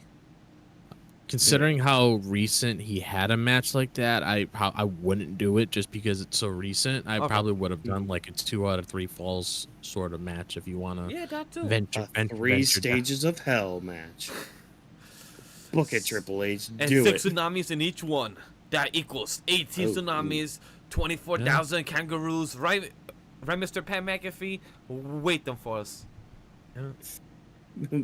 Pat will have to come back and fix our math for that. But speaking of math, we have our first ever Women's Crown Jewel Championship match with many gold on it, many diamonds on it. It's so pretty. It's so beautiful. It is flipping massive. If you guys saw the picture of that belt that Cody and Liv were holding backstage. But yeah, Liv took on Nia Jax for the first ever Crown Jewel Championship. This match did almost nothing for me. I'm just going to throw that out there right now. I watched it and I'm like, cool, this is great. Oh, look, there's Tiffy. Great. I doubt you're cashing in. Oh, look, you didn't cash in. Great. Oh, look, Liv won with a shitty looking Oblivion. Cool. Neat. Let's move on. That was me for this whole match. Like, I did not give a shit about this. Like, that's just me. So, you know, maybe you guys felt more towards it, but I didn't care. I didn't care at all. I would have cared if Liv won by herself. With Dom and Raquel interfering, it just took me out. You know, Tiffany being a factor to the equation makes sense because she has because Greg has the money in the bank, so she plays a huge factor. And there's 2 people. Even Nia kept bullying her. I believe Michael Cole was talking about it, like, hey, why is Tiffany running away against Nia? Like, hey, you gotta cash in the belt. I mean, you gotta cash in the briefcase. You have your platoon right here. And it just feels like they're making this briefcase too much of a story between 2 girls who are has like a bully aspect where like, oh, I want to cash in, I want to take the opportunity, but then I get scared of you. No, I should go. So it just feels too much in that, where I feel like it's been going on and off for the past 4 or 5 weeks, I believe now. But then Raquel and Dom, if they were not involved and Liv took this W, I would have cared for it more. Not saying anything as much as you did. I did enjoy the match, but the way it ended kind of took me out of it. Like, damn, Liv, I'm here supporting you. I like you. I'm very happy for you. You had some emotional tears for the W and everything. Congrats for you. The ring looks hella huge and everything. But if you didn't get the help from Raquel or Dom, like, Raquel, maybe, sure, because you just security aspect. But Dom, I get it, boyfriend, but if they weren't there, it would have added more that Liv is the champion on her own right, even without the bull and the security guard. That's like the most I took out of it. Like, yes, I would have loved you. You support it. I'm here for you. But then, what? I mean, I really wasn't expecting much coming into this match, if I'm being perfectly honest. Like, when it came to the matches that was placed on this card itself, I mean, this was the one I didn't really have as much interested in. Am I happy for Liv becoming the first women's Crown Jewel champion? Sure, that's a big accomplishment, because when you're a superstar in this company, I mean, having accolades like that under your belt is actually good to have, especially if you're the first of something. Remember that statement before we get to the main event. So, yeah. Well, I'll have something. Sorry. I know me and you were gonna. Yeah. But basically, like, when it comes to like the match itself, like, it didn't really do much for me. I expected it to venture down this direction because this has just been a recurring theme with Liv and Nia. I mean, with Liv Morgan's matches in general, because she obviously has Raquel for muscle, and then she has Dom to pull off these shenanigans that happen within the match itself. It's just something that I've grown accustomed to, especially, you know, looking at how Rhea's matches played out in the past to a certain extent when it came to Dom trying to pull things off as well. So I've just grown accustomed to that. Not saying that I excuse it, but it's just something that I've grown accustomed to. So With Liv winning, I mean, I'm happy for her, like I said, but it's like other than that, I don't really have much to say. And I also wasn't expecting Tiffany to really cash in here because the audience that she had, especially where they are, I didn't think they were going to do that only because you got to look at it from a realistic point of view. They've been focusing on these Crown Jewel Championships. They've been making them the highlight for a while now, and they wouldn't want Tiffany cashing in to overshadow that, because if Tiffany cashes in on Nia Jax, and I'm not saying Liv Morgan, because I mean you have to be in another planet if you actually think she's cashing in on Liv Morgan. But if Tiffany hypothetically cashed in on Nia Jax tonight, that would completely overshadow whoever won that Crown Jewel Championship match, because the main focus would just be Tiffany Stratton. So obviously that needs to be taken at another place. If that's just another thing thrown in there just to keep you guessing when Tiffany's going to do it, which hopefully we get something happening at like Survivor Series or Saturday Night Main Event. Hopefully between those two she pulls it off. I mean it's pretty apparent at this point she's not having a failed cash in. It would be pretty stupid if she did. But but it's like, other than that, really, I mean, I don't really have too much to really say about this match more than what I have to say about the match that we have later. Only because at least with that direction, I understand why they did what they did. And I also, like I said, I'll share my thoughts on that a little bit later. But this was probably the match that I didn't really care for throughout the night. This was probably the match I had least interested in. Like, I don't even know if Beavis and Butthead could really sit in front of a TV and actually get any sort of entertainment watching. I don't think they could. I know. And they're the kind of people that could pull things out of thin air and say anything. I know. They would literally just be sitting on the couch being like, like that's all you would get from Beavis. Oh, where's the nachos at? I know that by the time we end our show, I know we will give our ranking out of the 7 matches or something like that. But I will say that, like, if you ask me, this will be my number 7 out of the 7. So, like, out of 1 through 7, this is my lowest. Not because it was the worst, but it was my least out of the other 6. I enjoyed the most. That's it. Interesting. Wait. Out of the 6, wait, hold on, wait. Going back. You enjoyed this match then. I enjoyed this match, but the other 6 matches that we had were better. Sorry. Was this Misheard match, you then. was this match, like I said, like I enjoyed what it was, but out of the 7, this could have been the worst one. Like from best to worst, this was the worst one. Yeah. Okay. I just didn't Sorry, It's all good.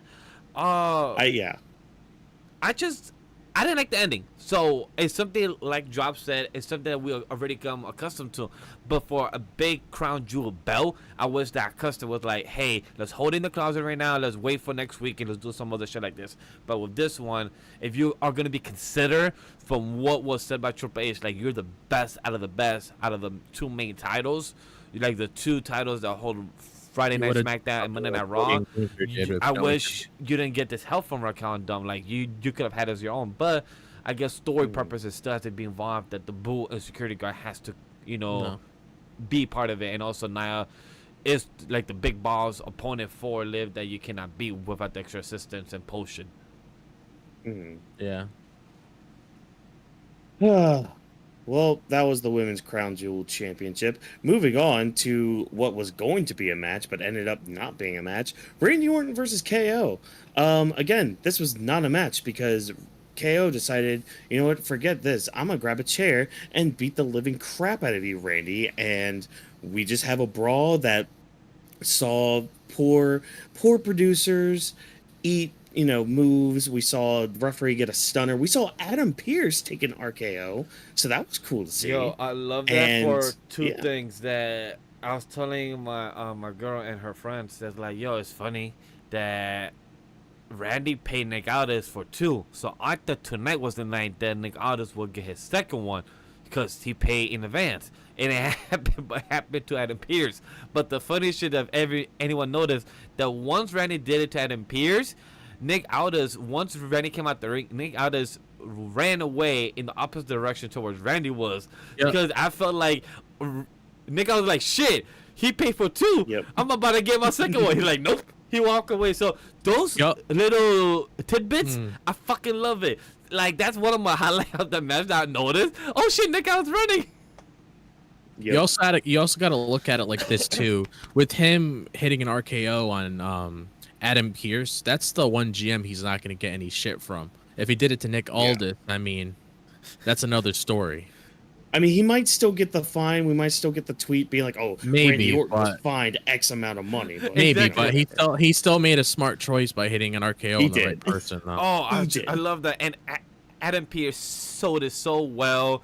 Yep. I feel bad for Randy because I don't know if y'all saw the camera shot. When he was at the corner towards the left, he was looking behind him. He saw KO there. But then when he went to the other corner and do his thing, he didn't notice that KO like ran mad quick, grabbed the chair and hit him. So like, imagine you are a person that's not part of the script and he's just there. You thinking your opponent is still at the corner waiting for me to, for us to start the match, but nah, KO just came out swinging with that speed. I'm like, oh shit. Great move set, great for the camera to also not show us that KO moves. So it was a good, unexpected moment too. Mm-hmm. And yeah, I mean, Kevin ended up taking out Randy Orton for a bit. So I took this whole segment because again, it wasn't a match. This was turned into a segment. I'm taking this as, okay, we're postponing this until Survivor Series. This was basically a way for the Saudis to be like, hey, look, Randy Orton. Yeah. Unsanctioned match. That would be a great That would choice. be good. Great choice drop. You gave a great drop of Yeah. knowledge for that. But I will also say that Triple H was right. He said it that I'm trying to protect you from KO, not trying to protect you from yourself and everything. So I love how Triple H was saying like this is a different person, because even Michael Cole during this, he said it that in his eyes, KO feels betrayed from Randy and Cody, from them choosing the bloodline or, Randy protecting Cody, etc. All those stories involved, that KO has a different perspective, and it shows that everyone has a different perspective of how they view things. KO has one type of single mind right now that he sees red. So I love that he couldn't wait. His character-wise is impulsive, so it shows that right now he cannot wait. He took him out. I give him props to the spot that he did for the final spot that he jumped from the audience, boom, like probably 25 feet in the air and just landed, like great spot also to end. But it shows that he's impulsive. He has that rampage type of mode of what also Michael Cole said in the commentary. So it shows that what was going on was being highlighted, was being noticed, and that's one thing that I appreciated. Yeah. Oh, one other thing I do want to point out. I don't know if you guys have been following this on Twitter or anything. There has been some tweets back and forth with like Aldis, Pierce, and looks like our boy Xavier Woods is kind of getting involved. They keep wanting to tease a classic Survivor Series 5-on-5 match. And I'm wondering if we might get that. Because I also saw Xavier Woods adding the Raw versus SmackDown concept back too. Yeah. Yeah, they could do it, but I don't know if they would if they have War Games. I mean, it kind of takes away to the whole like big tag team match if you already have a big tag team match on both sides. Yeah. But it would be a good way to get more people on the event too. And plus, if we end up not doing the women's War Game match, I agree, have two. There's another audible they can have.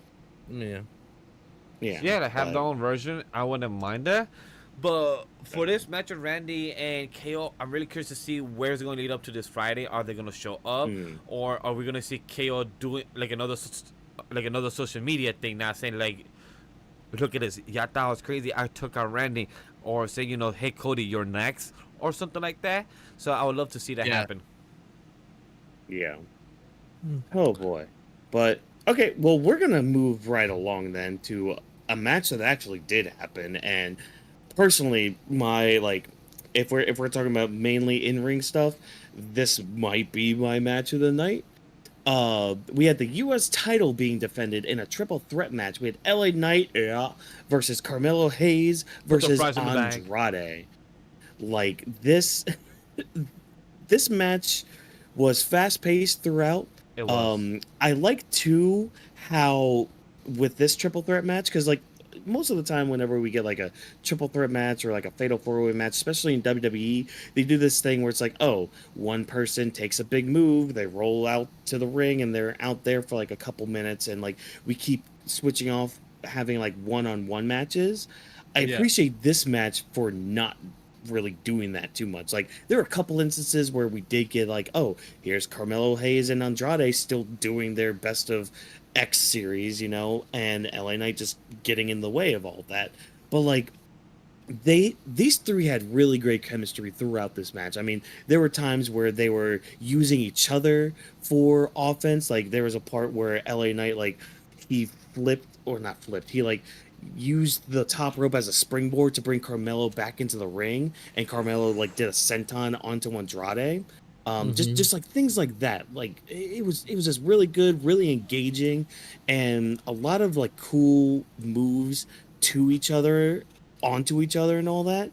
Um, I don't know, man. I just this match, it kept me engaged throughout, and I really dug it. And I know I'm probably the only one that might have this as their match of the night, but I don't care because this is my match of the night. It was fun as hell. I don't know if it's. I still Mhm. need to think about if it's my number one or number two of the match of the night. It's I would say it's top two, but this match was what Job said earlier that we're in Saudi, so for them to get a new champion, I didn't expect for LA Knight to win. A lot of people on my timeline were saying, "Yo, Carmelo's gonna win tonight," and everything. Like, if I had to choose a Yeah. winner, then I would have said Andrade. That's somebody I would like to see out of the Hey, that's triple what we threat. said last night. Oh, love it, That's exactly love it. both of us said that Yeah. last Yeah. night. Yeah. So- You both did. So to see that on the timeline, that a lot of people saying Carmelo or Andre, I'm like, yeah, I really think that is not gonna win. I'm like, all right, cool. So I'm glad that some people I saw was wrong, but to know that LA Knight won, great match. This hit on all cylinders on a fast pace, but felt even fast paced. If that makes sense. Like it felt good, fast paced throughout with all three. But I love the communication at times where our boy Carmelo had to tell Andrade like, "Yo, you and me go against him." Andrade got mad a few times, it's just smacking back, or just got annoyed of him. So I love the interaction in ring as well that that it showed between them. Mhm. Mm-hmm. Yeah, no, I get that. But the biggest downside though with all this, because like I mean, we kind of know that Andrade and Carmelo, they're gonna have their seventh match and all that. We know they're gonna do that, but like now it's just like why, you know, other than like, oh, I finally am ahead of you in this best of X series match that we're doing and all that. But it's like now the stake is just that, and it's like, okay, what now? Like, where do we go now? And even with LA Knight, it's like, okay, where does he go now? Like, there aren't, he doesn't have many challengers right now, and I think that's part of like the mindset of going into this match is like, and I think that's partially why both me and Drop, and it sounds like Vash too, we're kind of seeing a title change with this, being like, okay, this freshens up the division a little bit. This gives, you know, other people a chance to go for the U.S. title, or, you know, it gives more stakes for Andrade and Carmelo Hayes' next match, you know, but like, now that LA Knight won, it's just like, okay, well, where does he go? What's his next challenge? And with Andrade and Carmelo, what's next for after their match? Because like we know they're gonna have their next match, and we even see like them as like the match was ending and LA Knight was celebrating. They're both on the ground in the corners, like eyeing each other, like being like, "Oh, you, we have to finish you off." Blah, blah, blah. But like, it's just like, where do we all go from here at this point? You know? Yeah, I mean So, that's the thing, because it's like Because it'd be who kind do of we build pointless up? to just. Like, who do we build up for his next opponent? For next, like, are we gonna continue the Carmelo and Andre? Like, are we gonna have a match with him at Survivor Series as well? Because I feel like that would be a good a good POE for him also, you know, to defend his title with. mhm. But Um, like, yeah.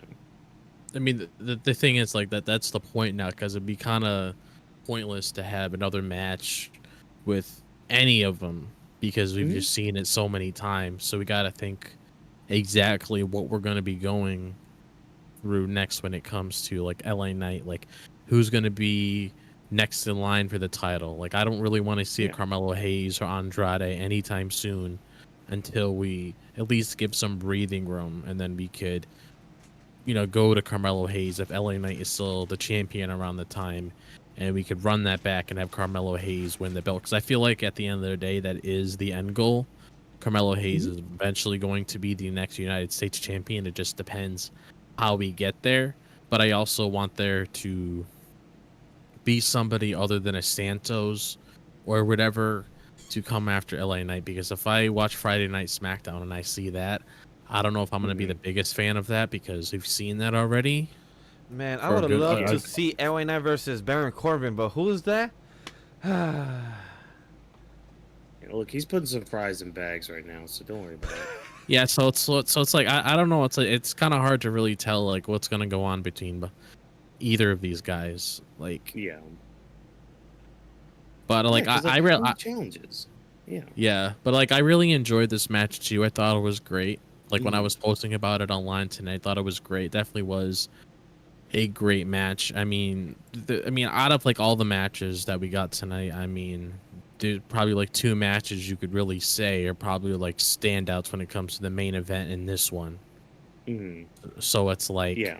I definitely agree that this was a incredible match, because it definitely made up for that so-called special guest referee match that I wasn't a super big fan of. So Yeah. this definitely made up for it. So I really did appreciate that. I mean, the ending is what made it for me when it came to the double BFT for LA Knight to get the win. Oh, that So was great. so I am really excited to see, what the direction is at the end of the day for that. Yeah. Yeah, I mean there's not too much to chomp at the bit on, unless we go blow for this, but like honestly, I would say seek this out if you didn't.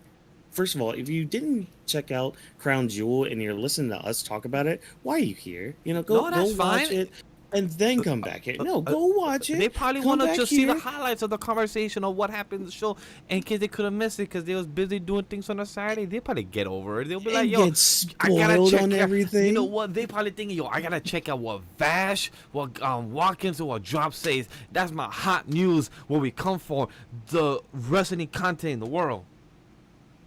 Mm-hmm. Look, y'all need to watch the show first. At least watch this match and probably the main event. If I had to recommend any matches from this show, it would probably be those two. Um, maybe Seth and Bronson Reed too. I would probably throw that in there too.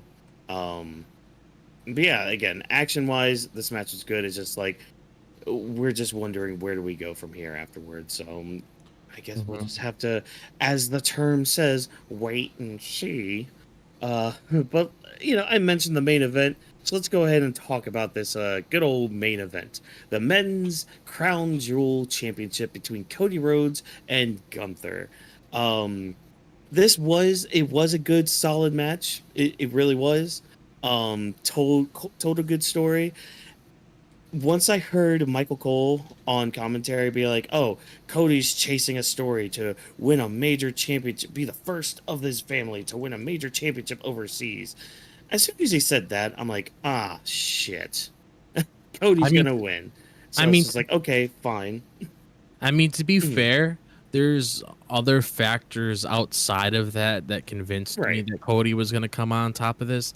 And it's not just because he's front and center, like the guy who really holds everything together that's not named Roman Reigns.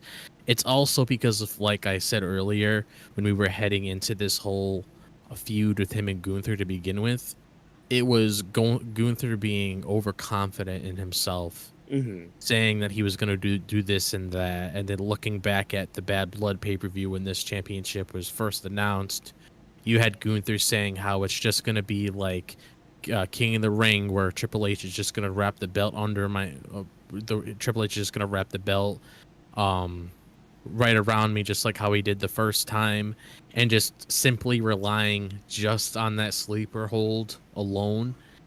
That right there, just based on just Gunther's like mental, it's just basically the way that Gunther was looking at it from that perspective is what made me think that Cody was going to come out on top of this at the end of the day. Yeah. For me, and like that's fine. Overconfidence can only take you so far, though. Exactly, Yeah, and it that's doesn't make fine. sense when he's called the ring general. For anybody that actually paid attention in history or that knows about tactician, the general, once they think of something or their tactic of how to attack, they usually stick by that, unless they have somebody else right next to you that will tell you, hey, I think of this idea instead. But no, nobody told him, no Ludwig, no probably our boy Giovanni, nobody told him, hey Gunther, you should change that tactic, it might not work with Cody. But we didn't see Gunther pin one time to Cody, not once.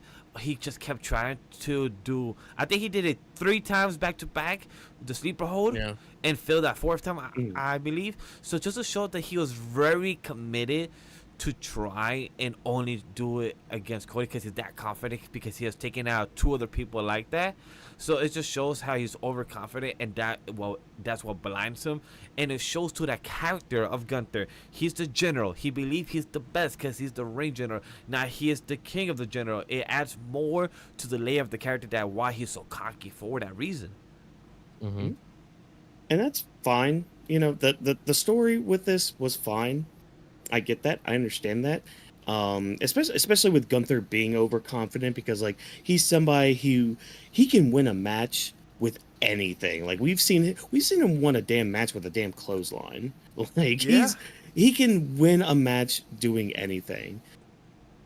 I don't like the finish of the whole roll up into from the sleeper. That's a me thing. That's like, I hate that. You know, say it's an homage to the Bret Hart Piper match, blah blah blah. Like that's fine, that's cool, that's neat.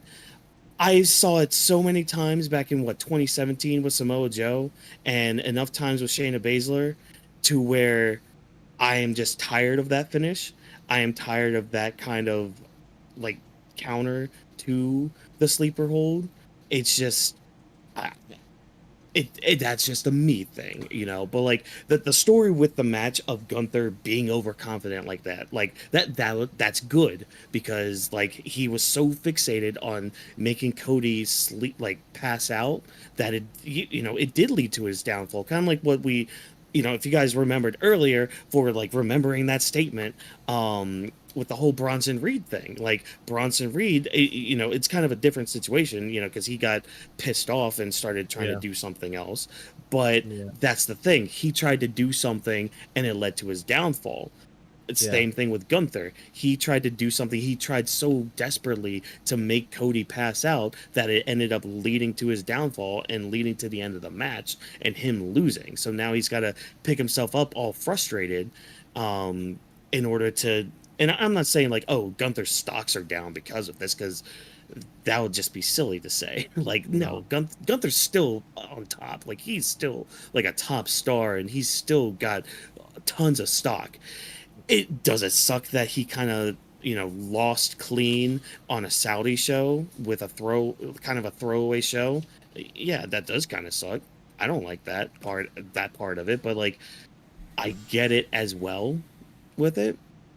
It just sucks, I just as love a fan it. of Gunther. I just love it how you could tell Watkins is very salty about this. He's just very, very salty, which is totally fine in the aspect because on the opposite end, I have not seen the 2017 year of WWE content. That's probably when you took your break. Yes. Something. No, around 2016. So I didn't see 2017, Yeah. 2018, and so on until 2 years ago. So I didn't see those type of issues for you. What this move kind of remembers you by. For me, I was like, oh, right before I think Michael Cole or Corey said it, I'm like, oh, this makes sense.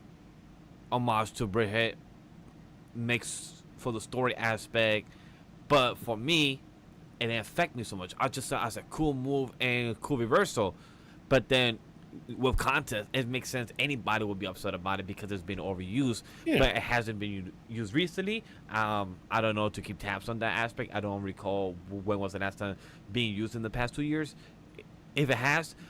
But as your context, understand why you'd be pissed off about this because it's like, hey, I've seen enough of this. For me, it's like, yo, that's different. But it was cool how it happened though, because I thought he was gonna actually go for the sleeper hold and to actually do it from the top like that. It was a cool transition how it happened. So the setup for the spot was pretty cool though. Yeah, and that's the thing, because like a lot of people were just like, "Oh, this is an homage to it's all," but like it was kind of different because Cody went for a move like the super Cody cutter and all that, so like it was kind of different, but like that's whatever. People want to make the reference with it. That's fine. That's whatever. Which, it's just, by the way, I've noticed anything that with Michael Cole that he sees that involves high rope or fast speed, he calls it the super now. Like anything at top rope. oh. He called it technically earlier with Seth. When Seth on the top, he called it a super stomp. Mm-hmm. So it's like, okay, Michael Cole, you're going by your style of everything super, or is this something else with you think? I mean, normally when they are on the top rope and they pull off like a finisher or like a suplex or whatever, it tends to lead down that direction. That's basically what it's called.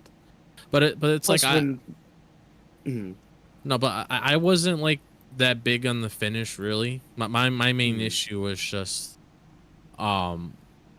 sort of criticism I saw with like other things, like saying Gunther's like buried or some stupid bullshit that people normally say, which he's not, because he's losing to Cody Rhodes, which is one of the biggest superstars in the company. And I mean, you put in Gunther against Roman Reigns. I mean, obviously, if he lost that match, it would just do more for Gunther than anything. Yeah. But it's like I wasn't that big on like the finish either, because I even had like this look on my face that I'm giving now when I saw it.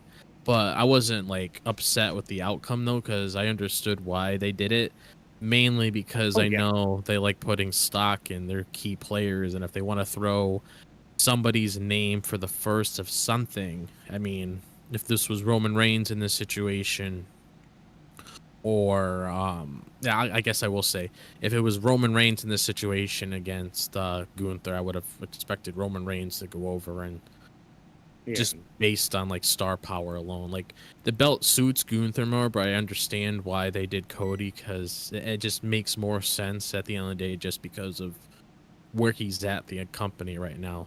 Yeah, because holy shit, looking at him now compared to where he was before, it's huge ass change. Yeah, because it goes with what Michael Cole even brought up during the fight. I think it was the beginning of the fight. He said that you becoming the face of the company and the champion of the company, you have to do all these media outlets, all these things, and Gunther's not your guy. He doesn't go with the fans. He doesn't support it when he's the champion of our show. And when Michael Cole brought that up, I'm like, yeah, that's a good point.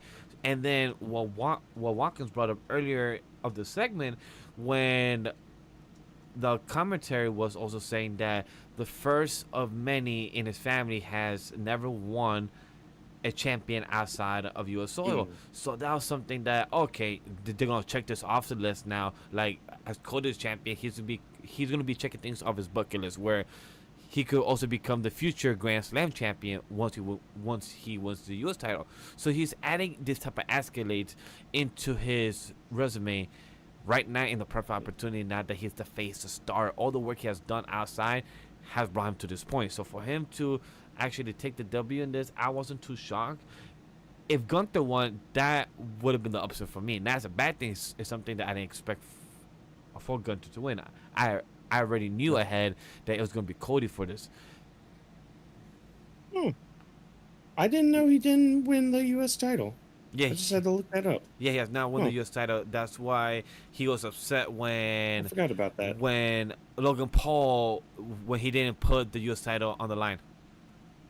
I forgot about that part. Huh. Also, when it came to talking about the crown jewel aspect of the title, talking about that, I didn't know, and I like how they actually gave rings to our winners. Love that. Because that was something that was funny how like a month ago when the actual titles was announced, I believe I said it that these look like giant fucking Super Bowl title rings. Instead, they actually get a Super Bowl ring, and they also mention it in the commentary like, we're gonna get some Super Bowl like rings. I'm like, those are exactly like Super Bowl rings, just instead with Crown Jewel as the whole marketing. Which honestly, Cody could rock it. He makes it look very nice on his finger. But I feel so bad because they didn't fit on his finger. I felt like he was squeezing the shit out of that finger. Yeah, it happens. I mean, most of those rings are just decoration anyway. I mean, they'll put them on for like a special occasion or like a special like thing or play something. A red carpet or something, or like some type of event. Yeah. But it was cool to see that, and it makes sense now for the King of the Ring or the Queen of the Ring. The crowns are not there because they're being showcased at the WWE experience with also the belts too now. So it makes sense a bit of why we never saw it back after the King and Queen tournament and who won. So it makes sense now why they don't carry and why it's not there. So that was something I was unaware of. So it was pretty nice to see this in the post show. Yeah. And like kind of going into the match itself. I mean, again, it was fine. And the reason I say it's fine because it did kind of start off a bit slow enough for the crowd to start doing the wave, which I mean, take that how you will. I know there's some people that despise when the crowd takes over a show like that, and there are others that are just like, oh, they're having fun. They're paid for their tickets. They're just having fun. So that's a whole argument for a whole other day with that. But I mean, they kind of kick it into another gear. And I did hear this when I was listening in on the live stream when I had it on, and they started doing like the after show and all that. I kind of like what Sheamus said here about Gunther. He had made a comment about how Gunther never reached like that fourth gear, like Luffy and all that. But anyways, where it's just like he didn't enter like that mode where he would do finish after finish, like big move after big move after big move in order to finish the match. Or like he never really got into that mode where like even Sheamus mentioned, like I've faced Gunther and I know what he's capable of. And like maybe there was some jet lag, maybe there's something going on. I don't know. So like I kind of agree with that. Like there was part of this match that like they didn't get into a final gear or like another gear with it, but I feel like that's also something that they could save for later on down the road as well. Hopefully they do. Yeah. But I love how you brought up about Sheamus because I did see that part as well, and I love how Sheamus not saying that he defended Gunther, but he gave him his flowers. He said like, "Yo, he is a champion. I've gone to hell with him in the ring." But I love how he also said that, but he never had hit that stride that could go over. And that's important for, like, I love how these post shows or press conference, whatever they may be, add more to the character and more to the stock. As you have said before, like, adding more stock to the resume, adding more things they have said. Like, now, everything that is part of the network or part of what has been said is part of the story overall. So, and it brings it back because even Cody winning as the first person in his family to win on outside of foreign soil. So that's something interesting, and I didn't know that was like a factor or like a statistic. I didn't know that was the thing, but it makes sense now. Well, back when we heard AJ Styles back in June, when we heard that he was one of the first people that won a belt outside of outside of foreign stores, or I believe something like that.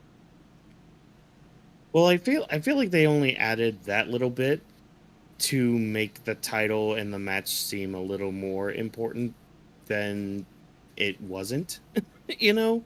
So like they were just trying to add just a little bit more for the match to be like, "Oh, here's something you could grasp onto. Grasp onto that, hold on to that for all you story nerds out there," which I mean, yeah, you tried, but eh I like they said that and try to be like, "Oh, yeah, it's just like Cody finishing the story." It's like, no, Not, no, no, definitely not. I no, missed that no. part. It's not the same. Yeah. And I feel like that's the Saudi princes trying to throw that in there. Be like, "Oh, say this on commentary." It's just like, I mean, we I can, would not but I be mean, surprised if they probably like no, fund a lot of stuff they wanted to say. oh my gosh, yes. Like, because again, we're in filler territory Oh, here, and the one line. I don't know.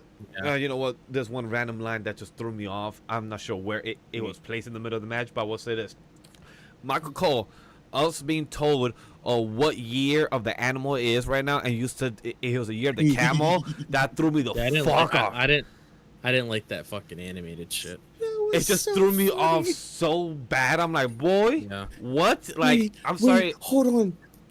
Pause didn't- that. No, keep didn't- talking, but I'll be right back. Hold on. copy. I didn't like that animated shit though where they used to have Oh, yeah. people differences. Yeah. I was I believe the camels was walking slowly or the something. And it CGI shows the screen. CGI looked so bad. I It don't like the did. CGI. It felt like I was watching some Adult Swim cartoons or something like that. It felt like I was watching some type of low quality animation, but like on comedy level, and it felt like that. So it threw me off. But I would say that's one thing out of the commentary. Yes, the camel. He remembered. Yes. I was yeah. hoping. Oh, the camel puppet. Oh, Yeah. hell yeah. Yeah. Or How at you least So, doing, that. Steve? so Watkins, how did it feel to be finding out you're the year of the camel? It's my year? What? Shit. Where's Look. my gift, man? Michael Cole did a great job to deliver it. As anybody know, he has one of the most funniest randomest line when he said, I think on Snickers or Starburst or someone, some type of ad for candy said, and you keep on sucking. And I believe it was the Usos. We're like, what? Yeet. Exactly. Yeet. But before we continue on going on a side tangent, any last thoughts about the men's Crown Jewel Champion? If not, we could give our overall thoughts of the show. Nah, I don't know. Harry, what did you think of it? Mid. All right, shut up.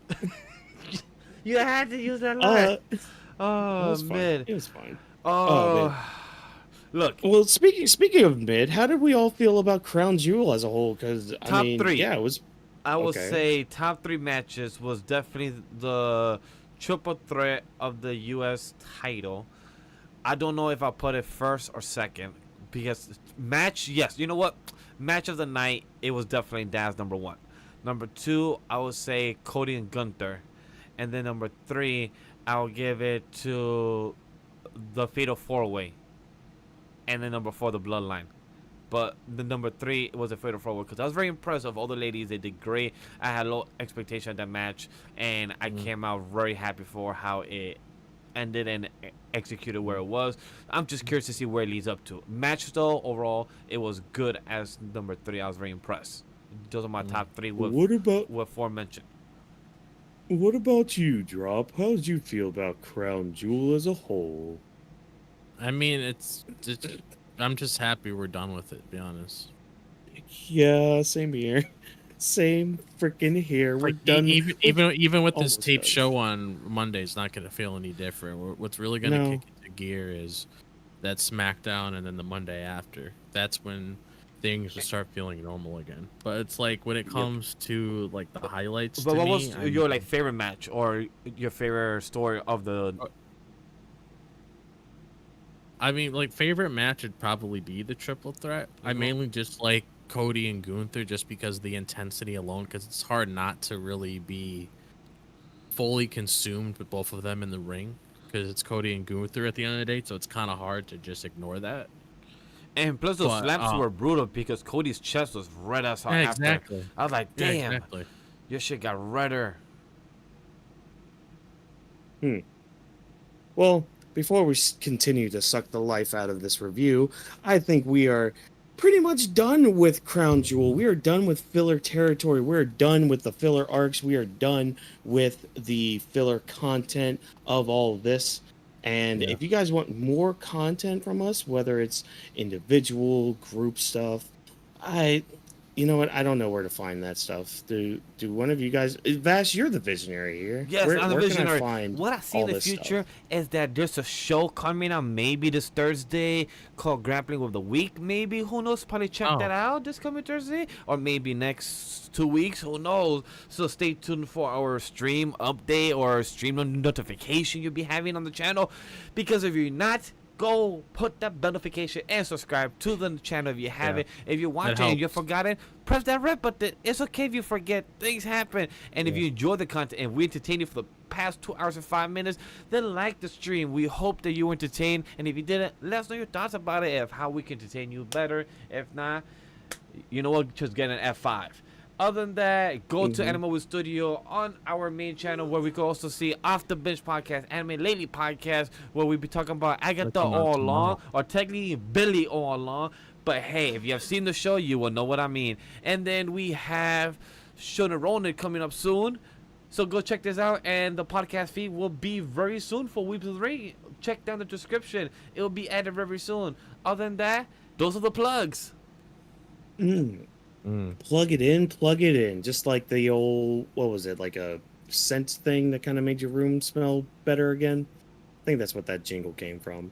So, yeah, great. So thank you guys for checking out the Weebs of the Ring podcast. If you enjoyed what we had to say, why not do exactly what Vash just told you guys to do? We are known as Weebs of the Ring on all social media platforms. Be sure to hit all those follow buttons, all those subscribe buttons, and be sure to engage with us in the conversation by using the hashtag Weebs of the Ring before, during, or after all of these shows. Feedback is always appreciated, as we are nothing without you guys tuning in.